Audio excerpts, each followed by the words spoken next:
आवाज कम होगी असी लागे भूख लगे अभी कहीं आदिवासी दुई तीन तीन दाड़ा तक में भूख ला रहे तेरी तिंद्रे जुनून जज्बा तो सर होतला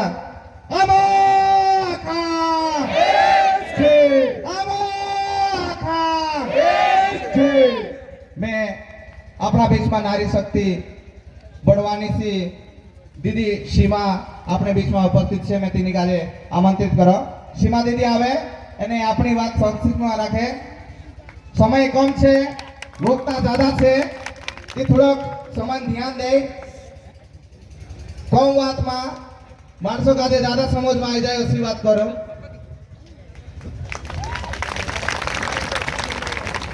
देखो देखो कौन आया आदिवासी सेना फूल नहीं चिंगारी है आदिवासी नारी है फूल नहीं चिंगारी है आदिवासी नारी है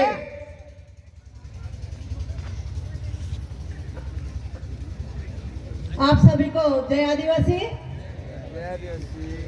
जय जोहार। आज 9 अगस्त विश्व आदिवासी दिवस की आप लोगों को सभी को बहुत बहुत बधाई शुभकामनाएं।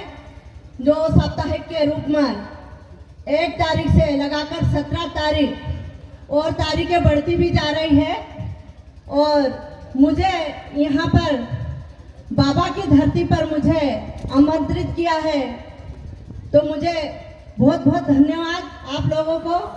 और मुझे भी गर्व है कि मैं एक दिन भी नहीं घर रह पा रही हूँ। मेरा समय समाज के नाम पे है। मुझे खुशी होती है मेरा समाज आज जन जागृति ला रहा है। आज मैं सोच रही थी उधर से आ रही थी कि कहाँ है प्रोग्राम कहाँ है, लेकिन मुझे तो यहाँ पर बहुत खुशी हुई देखकर आप लोगों को कि हमारा समाज बहुत आगे निकल गया है, बहुत आगे निकल गया है। हमारे पूर्व वक्ताओं ने भी बहुत अच्छी बात कही है तो कुछ शब्द में बोलूंगी, ज्यादा नहीं बोलूंगी। और भी वक्ता है। आज पूरे देश में आदिवासी हुंकार चल रही है, जल जंगल जमीन की बात हो रही है, हमारे अधिकारों की बात हो रही है, महिलाओं के ऊपर अन्याय अत्याचार है तो उसकी बात हो रही है। सबसे पहले पूरे देश में महिलाओं पे अत्याचार हो रहा है, लेकिन उनकी आवाज को दबाया जा रहा है। ऐसे ही हमारे समाज के बुद्धिजीवी, हमारे युवा, जहां भी हमारे समाज के ऊपर अन्याय अत्याचार होता है तो आवाज उठाने के लिए रोड पर आ जाते हैं और रोड पे आकर पूरे पानी में, पूरी गर्मी में बैठ के आंदोलन करके न्याय दिलाता है। यह हमारे समाज की विचारधारा है और समाज की ताकत है। ये हमारे समाज की ताकत है, इसलिए आज हम लोग आज यहाँ पर बैठे हैं। हमारी माता बहनें भी बैठी है। ये हमारे अधिकार की बात हो रही है, हमारी महिलाओं की बात हो रही है। जब हमारे समाज के साथ अन्याय अत्याचार होगा तो आपको आगे आना पड़ेगा।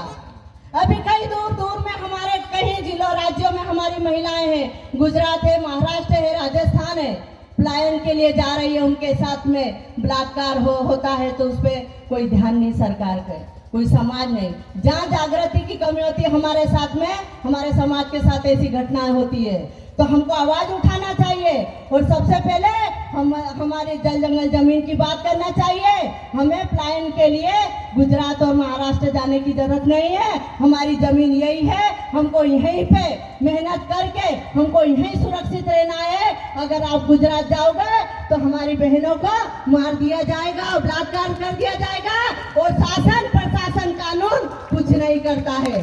वो तो सिर्फ नोटों में बिक रही है, नोटों में। क्योंकि हमारे आदिवासियों के साथ अन्याय होता है तो सरकार चुप रहती है। लेकिन अभी युवा जाग चुका है। अभी कई हमारे पूरे मध्य प्रदेश में अभी चुनाव हुआ, कई हमारे युवा अभी चुनाव जीत कर आए हैं। तो मैं ये सिर्फ वैचारिक रूप से जीत के आए हैं और ये सिर्फ समाज के लिए चुन के आए हैं।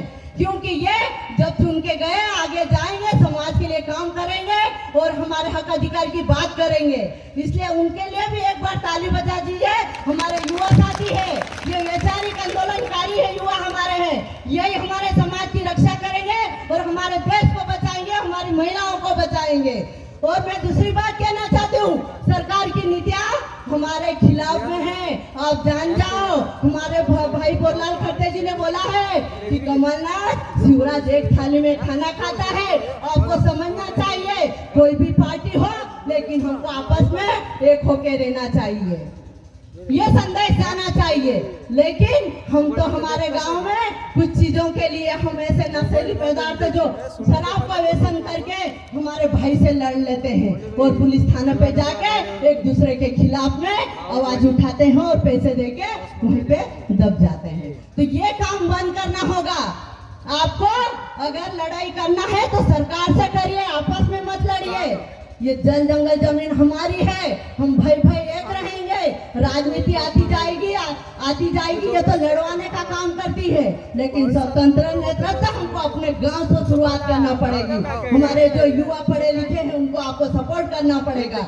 आज पूरे देश में तिरंगा का एक चल रहा है, तिरंगा लेके पूरे भारत में, पूरे घरों में, पूरी गाड़ियों में तिरंगा लहरा रहे, पूरी प्रशासन लगी है। प्रदेश में शासन का एक आदेश आया है, हर घर में तिरंगा होगा, हर घर में तिरंगा हो रहा। दिल्ली में तिरंगा क्यों नहीं लगाते हो? हमारे घर में तो तिरंगा, हम ऐसे भी उसका सम्मान करते हैं।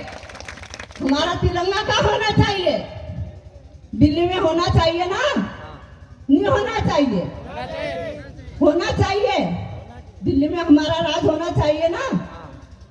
तो हमको समझना पड़ेगा कि हमारे साथ सरकार क्या षड्यंत्र कर रही है। अभी एक आदेश निकाला था, कर्मचारी सभी बैठे होंगे, कि जो भी महान क्रांतिकारी 1857 की जो शहीद हुए हैं, तो हमारे महापुरुषों का एक का नाम नहीं है। आपने देखना हुआ आदेश, कर्मचारी जो भी है तो सभी दूसरों के महापुरुषों के नाम दिए हैं और उनकी फोटो लगाई जा रही शासकीय कार्यालय में, लेकिन हमारे बिरसा मुंडा, टंटे मामा, ख्वाजा नाइक का नाम नहीं है। ये बहुत दुर्भाग्य की बात है। ये कलेक्टर से जाके पूछो, एसडीएम से जाके पूछो कि हमारे महापुरुषों ने जल जंगल जमीन की लड़ाई करी और आज हम यहाँ हैं। हमारे महापुरुष कहाँ हैं? गेरों को आगे बढ़ावा दे दिया और हमारे महापुरुषों को, उनके जीवन को दबाया गया है। तो ये पूछो आप, उस आदेश में देखना दूसरे के महापुरुषों का नाम उजागर करा, हमारे टंटे मामा, बिरसा मुंडा, ख्वाजा नाइक का नाम कहीं से कहीं तक नहीं है। हमारे महापुरुषों का योगदान है इस भारत देश में। उन्होंने लड़ाई लड़ी जल जंगल जमीन की, तब हम आज यहाँ हैं। बाहर के आकर यहाँ अतिक्रमण कर रहे हैं। हमारे भाई ने कहा है कि यहाँ पे हमारे लोगों का रोजगार नहीं है। हमारे लोगों का रोजगार यहाँ होना चाहिए, गुजरात और महाराष्ट्र में नहीं होना चाहिए। हमारी जमीनें छोड़कर हम वहां जा रहे हैं। अनुसूचित क्षेत्र में हमारा अधिकार है। बाहर का व्यक्ति एक ठेला लेके आता है और करोड़ों का मकान बना के हमारे पे राज कर रहा है। वो गुलाम बनाया है तुमको। हमारी संस्कृति, हमारे रीति रिवाज, एक व्यक्ति आकर हमारी संस्कृति को खत्म कर सकता है। हम एक बाहर का व्यक्ति को हम नहीं बदल सकते हैं।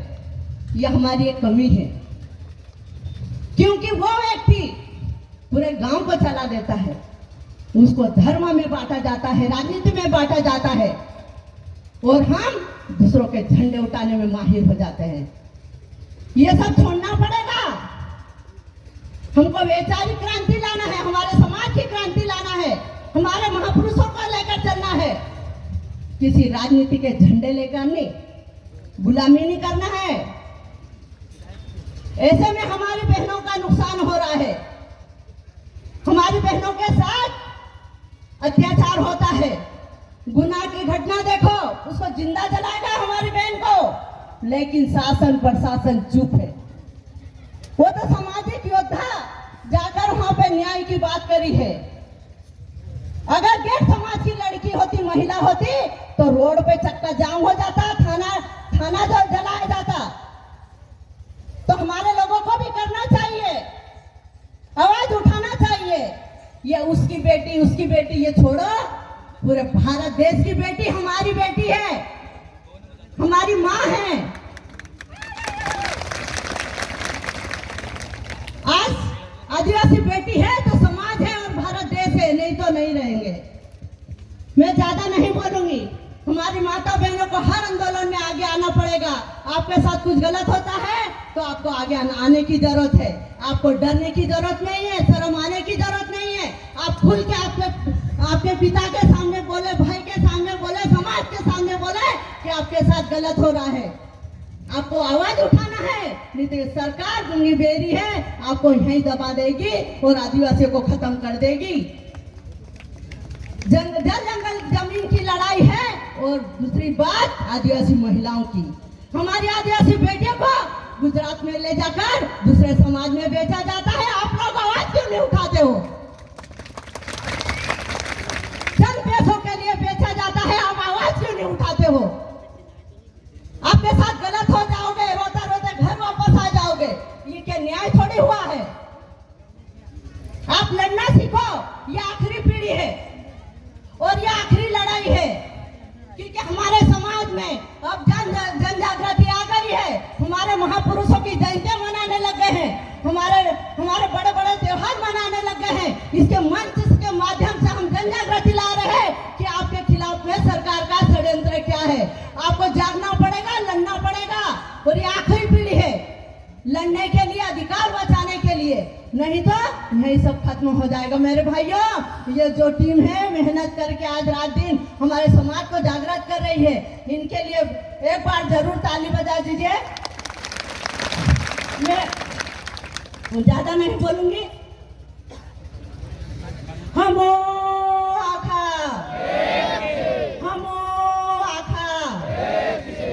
हमारी बहनों की ज्यादा संख्या दिख रही है, तो बहनों बहुत एक दुख की बात हो रही है।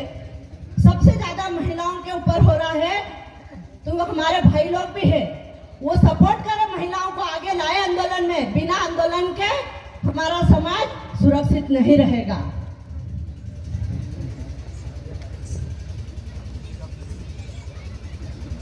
बस मैं इतना ही कहना चाहती हूँ, सबसे ज्यादा हमारी बहनों को शिक्षित करें, मजदूरी के लिए गुजरात महाराष्ट्र न ले जाए। मैं आपसे रिक्वेस्ट करती हूँ कि छोटी छोटी बालिकाओं को तुम गुजरात महाराष्ट्र ले जाना बंद करें, यहीं पे उनको शिक्षा दे, संविधान पढ़ाए। पढ़ाई के साथ संविधान का पढ़ना, वो आर्टिकल पढ़ना हमारा संवैधानिक अधिकार है। जब आप पढ़ लिख जाओगे तो आप सरकार से और शासन से लड़ने की ताकत रखते हो। जय जोहार, जिंदाबाद। धन्यवाद दीदी।